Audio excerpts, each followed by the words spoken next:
Serial जगदात्री के आने वाले एपिसोड में कहानी अब ऐसे मोड़ पर पहुंच गई है जहां हर पल एक नया धमाका होने वाला है। जगदात्री के सामने अब माया और मूसा के रिश्ते की सच्चाई खुलने वाली है। एक तस्वीर उसके हाथ लगती है और उसी तस्वीर को देखकर उसे इस बड़े राज का अंदाजा हो जाता है। अब तक जो बातें सिर्फ शक थीं, वो अब हकीकत बनती नजर आ रही हैं।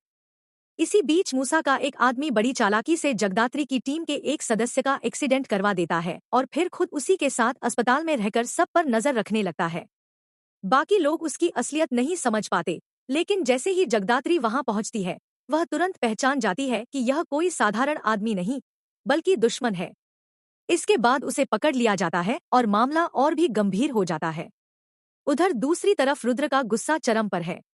वह तपस्या पर हाथ उठाता है और उसे बुरी तरह परेशान करता है। लेकिन कहानी में बड़ा ट्विस्ट तब आता है जब तपस्या खुद ही सारा इल्जाम जगदात्री पर डाल देती है। वह कहती है कि उसके साथ जो कुछ हुआ, उसके पीछे रुद्र नहीं बल्कि जगदात्री है। यह इल्जाम बहुत बड़ा है, क्योंकि जगदात्री हमेशा तपस्या की मदद करती आई है, लेकिन अब उसी पर इतना घिनौना आरोप लगा दिया गया है। अब मूसा को भी यह पता चल चुका है कि उसके खिलाफ खड़ी लड़की कोई और नहीं, बल्कि वही है जिसने पहले भी उसके कई राज खोले थे। वह रुद्र को भी यह सच्चाई बताने वाला है, लेकिन उससे पहले ही उसका आदमी पकड़ा जाता है और उसका फोन भी छीन लिया जाता है, जिससे उसकी प्लानिंग पर पानी फिर जाता है। जगदात्री का मकसद बिल्कुल साफ है, मूसा को पकड़ना, उसके सारे गैरकानूनी कामों को खत्म करना और अपनी मां पर लगे झूठे आरोपों को मिटाकर उन्हें इंसाफ दिलाना। अब कहानी में सबसे बड़ा खुलासा तब होगा जब माया के कमरे में लगे कैमरे से यह सामने आएगा कि माया और मूसा के बीच गहरा रिश्ता है।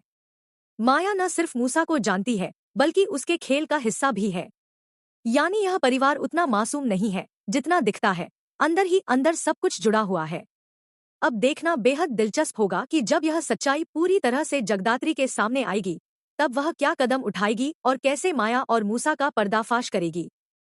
तो आप बताइए, क्या आप इस जबरदस्त ट्विस्ट को देखने के लिए एक्साइटेड हैं?